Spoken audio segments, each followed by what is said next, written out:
Hello. Today we're going to be making a super simple sketchbook because I get super tired of hearing people saying, I don't have anything to draw on, I don't have a sketchbook, and then they just don't draw at all. And for me, that's kind of a really unacceptable position. If you have some paper around and a couple of really simple tools, you can have all the sketchbooks you want. So today we're going to make one that's super basic. There are more complicated ones than this, and maybe later I will teach how to make those, but they take way longer. So the first thing we're going to start with is just regular copy paper. Okay, this isn't even nice copy paper. This is the thinnest, cheapest copy paper ever. I don't even think it's like 15-pound weight. It's probably one grade above toilet paper. So with your toilet paper, you're going to cut some pages out, right? You don't have to. You could just fold it right in half and use it like that, or you can cut strips out. So in this case, I'm going to be cutting out 6-inch wide strips. So you take a, get off, gross stuff on my ruler. Okay, you mark 6 inches. And if you are not good at tearing, then draw a line across and then cut it. But since I'm not super bothered by it being slightly crooked, I'm just gonna rip it. Or if you're like super fancy, you have a paper cutter, you can use that. They're called guillotines, which I find very threatening. Okay, so now you have this piece of paper and you need to fold it. Most people, when they fold things, they just kind of like try to line up the edges and then fold it, and that's nice. It works, but get off my table. Okay, the better thing to do is to, I don't want to say better, you can do whatever you want, but this is what I do.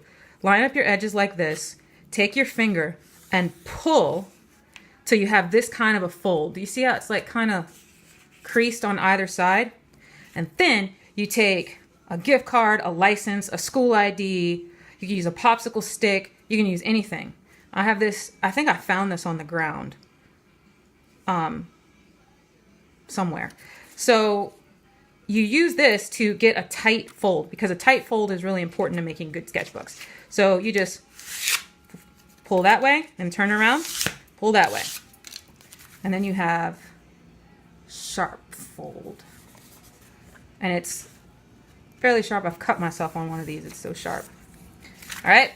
Then you put them all, like each page inside of itself. So you don't put it like next to like this. That's a whole nother sketchbook design. You have to put it inside like this. But in this case, I don't know if you can see, but I already poked holes in these ones. So I'm going to use the holes in these ones as a guide to poke holes in this paper. So I have a needle right here, and I'm going to just poke holes right through the last paper. And because this super cheap paper is very thin, the holes go real easy. And let's talk about covers. Covers can be anything. I have a piece of cardstock here that I already shaved down to be 6 inches. You can use old cereal boxes, you can use old notebook covers, you can use paper bags, really kind of anything that's fairly stiff. You could use paper itself, but you'd have to seal it.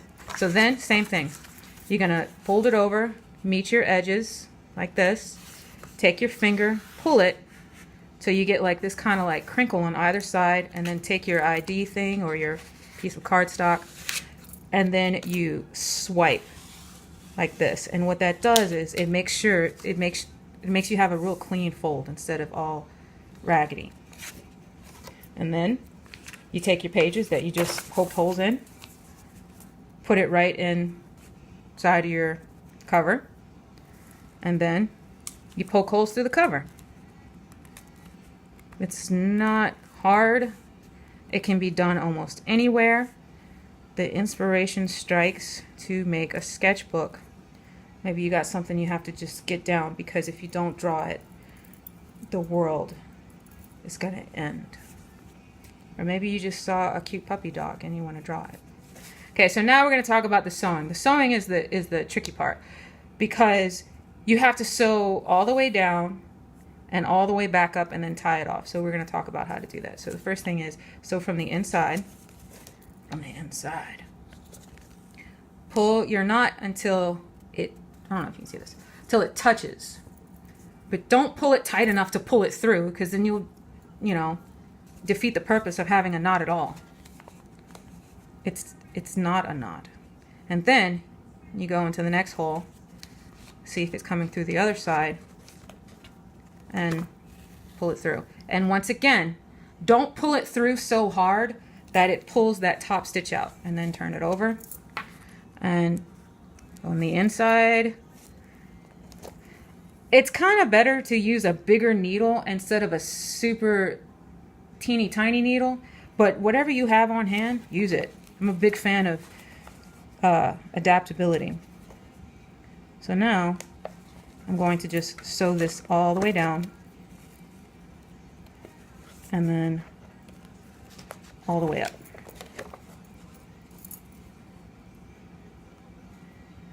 So I'm going to tell a little story that I find really funny.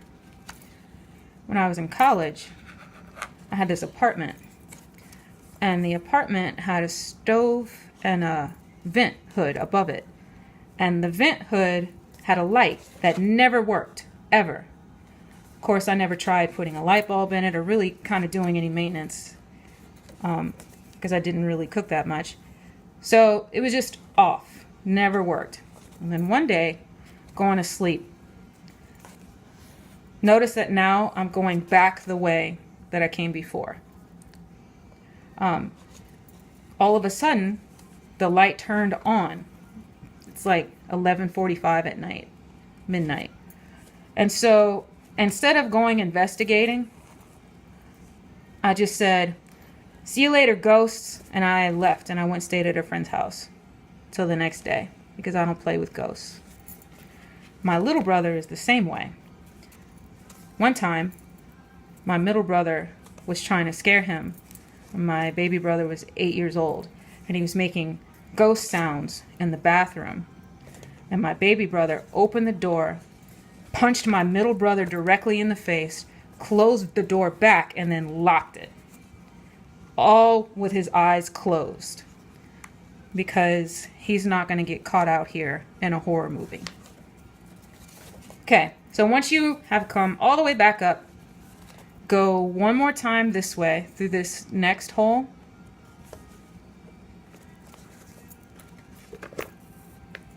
Like that. And then on the inside, you have to tie a knot around these two stitches. And what that's going to do is it's going to seal the tension, so that when you open it, turn the pages, it's two different directions that are pulling on that knot instead of just one. So you go under this one. So I know I have like a 2-strander here instead of a 1-strander. So you go through like that, and then you go through the top one, all the while holding that loop, and then you tie it off. Like that. I'm going to show you again. You go through the second stitch, hold the loop, go through the top stitch,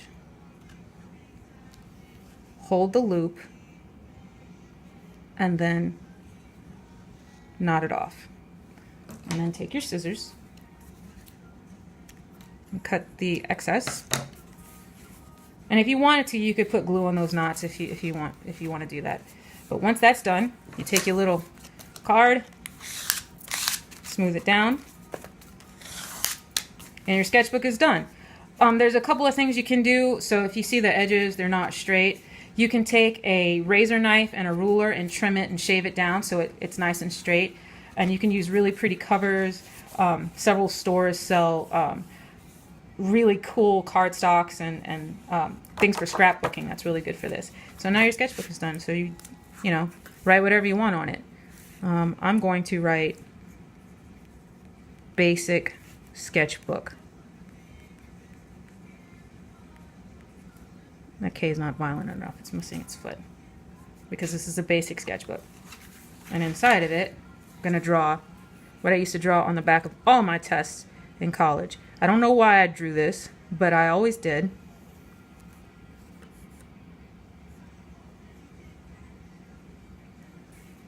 And I don't know if my professors ever saw it.